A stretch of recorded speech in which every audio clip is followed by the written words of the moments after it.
Hey everyone, Theo here, and today I've got a very different video for you. You may know that I'm very into conspiracy theories and murder mysteries, so today I thought I'd talk to you about one of my favourites, which I've spent so much time going crazy over because I just can't figure it out. That is, the very famous JonBenét Ramsey murder. If you don't know about JonBenét, she was a child beauty pageant queen that was found dead in her home on Christmas night at age 6. At first, her family contacted the police reporting her missing after finding a lengthy ransom note, but some 8 hours later, John Ramsey found her body in the basement.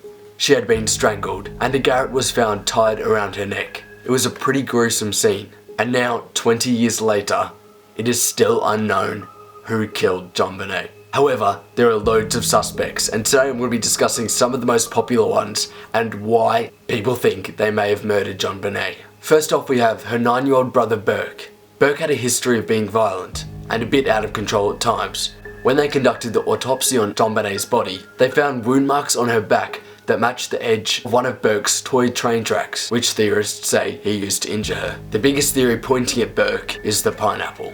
Inside her stomach were found some small pieces of undigested pineapple. In the kitchen there was a bowl of pineapple, which had Burke's fingerprints all over it. Next to the bowl was a small flashlight, which fitted the grip and hand size of Burke perfectly. The autopsy found a rectangular dent on JonBenét's head. Sure enough, when tested, the flashlight fitted the gash in her skull to perfection. The conspiracy goes that there was a dispute in the night over this pineapple, which was supposedly Burke's. JonBenét took a few pieces. He got angry, as 9-year-old boys do, lashed out at JonBenét and hit her with the flashlight. But how and why did he end up doing all of that to JonBenét that she was found completely strangled and messed up in the basement? Supposedly, Patsy and John helped cover up Burke's murder because they didn't want Burke being taken away as well, and then losing both their children in the same night. Seems reasonable. In the years after the murder, the Ramsey parents didn't let Burke participate in any interviews at all. In fact, he had his first interview last year, and his behaviour was pretty off. I remember the casket was small and her eyes were closed. I think one of her eyes was a little bit like droopy or something. I thought that was weird. I don't think I really fully grasped, like, after this I won't see her again. Critics would say you weren't curious because you already knew. He didn't have to get up and go check because he knew exactly what had happened. I mean, I didn't know if there was some bad guy downstairs that my dad was chasing off with a gun. Would you really be smiling talking about your sister's gruesome murder? He was just a kid. I'm not saying he intentionally did it, but it all does kinda seem to add up. Perhaps the most supported theory is that the murderer was JonBenét's mother, Patsy Ramsey. Patsy had contacted the police at about 5 AM after she had come down the stairs and found the ransom note. The ransom note is very suspicious, and I won't read it out to you because it is very long. 2.5 pages long. Detectives stated that it sounded like it had been pulled directly from a crime film, and that the length of the note was extremely unusual. It was also found to have been written inside the house. What kind of intruder has time to break into a house, kill someone, then sit there writing 2.5 pages? The note said that JonBenét had been kidnapped and would be returned for $118,000. But then why was she found in the basement? Why write a kidnapping letter and then not take her? The letter was also written with a pen from Patsy's stationery box, and a draft was found scrunched up nearby. The Patsy theory is that she lashed out on JonBenét after one of her frequent bedwetting accidents, and slammed or pushed her into a hard edge, perhaps a bathtub corner, possibly unintentionally killing her, then writing the ransom note and strangling her to cover it up. Sure enough, after many tests had been conducted, they found a very close match between the ransom writing and Patsy's own handwriting. Intruder or family member, I don't know who killed her, but it seems pretty likely that Patsy wrote that note. Patsy was a very typical beauty pageant mum, and was very involved with JonBenét and put lots of pressure on her. And while many people say she was an extremely loving mum, theories say she was jealous after her own beauty career didn't quite take off, or would just get frustrated when JonBenét wouldn't cooperate with her high demands, maybe setting her up to lash out occasionally. Anyway, after finding the note, she called the police, and this is how the conversation happened. 911 emergency. Police. What's going on? 5515th Street. What's going on there, ma'am? We have a kidnapping. Hurry, please. Explain to me what's going on, okay? There's a note left and our daughter's gone. How old is your daughter? 6 years old. She's blind. 6 years old. Does it say who killed her? I don't know. There's a ransom note here. It's SBTC. Victory.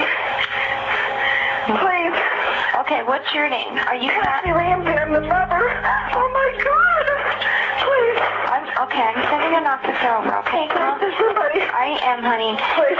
Take a deep breath, Please, okay? hurry. Patsy?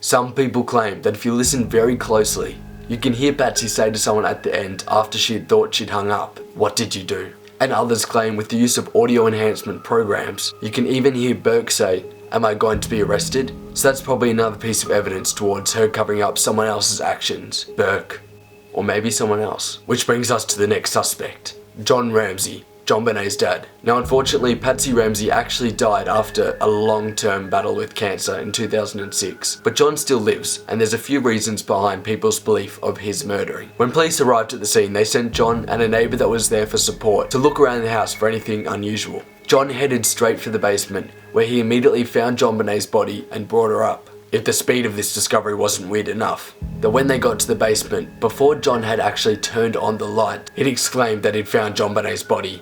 So they're going down the stairs into the pitch black. John Ramsey sees the body, exclaims, turns on the light. Just straight after. But does it not just seem like he already knew she was there? I mean, I guess I would go looking in a basement as well, but it just seems like he knew too much. Another strange behaviour of John's on the day was that he was found to be arranging flights to Atlanta only hours after JonBenét's body had been discovered. Upon questioning, he just said he needed to be with family. But even so, who leaves a town the day after your daughter has been murdered when the police are just trying to start an investigation? People have also theorised that John had been sexually abusing JonBenet, but there isn't any proof to back this up. But there are two sides to the suspects. Was it a family member? Or was it an intruder? A family member killing JonBenet did seem really strange, as everyone that knew the Ramseys said they adored JonBenet. There are numerous random intruder suspects, so I'll run through a couple of the most popular ones now. One of the creepiest is that it was a child sex offender named Gary Olivia. Gary was a convicted pedophile living in the area at the time, and in the year 2000 he was arrested on drug charges, and a photo of JonBenet was found in his backpack. He was also found to be in possession of a poem he'd written titled An Ode to JonBenet.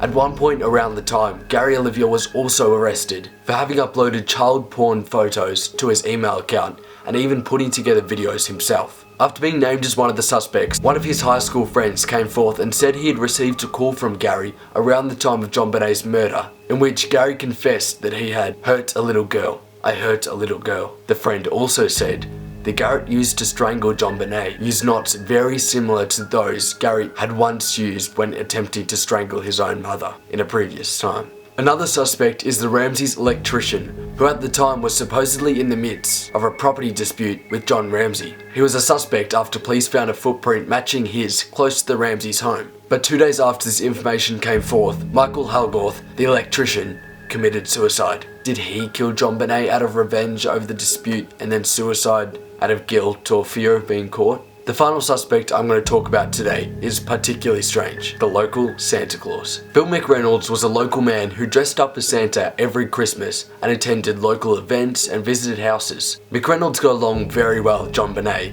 In fact, some claim a little too well. One time, JonBenet had given him a small vial of gold glitter, which he then took into heart surgery with him. He also told his wife at a later date that he wanted his ashes when he died to be mixed in with this glitter.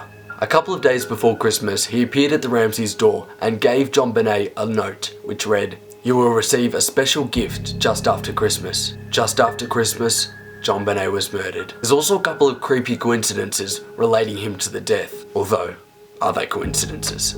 Exactly 22 years prior to the day, McReynolds' own middle daughter had been abducted and never found. McReynolds' wife had also written a play about a girl who was sexually assaulted, then murdered in her basement. Sound familiar? To me, all these suspects sound rather plausible. Although, if it was an intruder, how did they get into the house? Why weren't there any footprints in the snow directly outside the house? The 2.5-page strange ransom note? I don't know. It's just a really sad story, and it's just sad that we'll never get to know what really happened to the poor innocent girl, JonBenet. And she'll probably never get that justice. Anyway, her mum Patsy, convicted pedophile. Let me know in the comments who you think killed JonBenet Ramsey.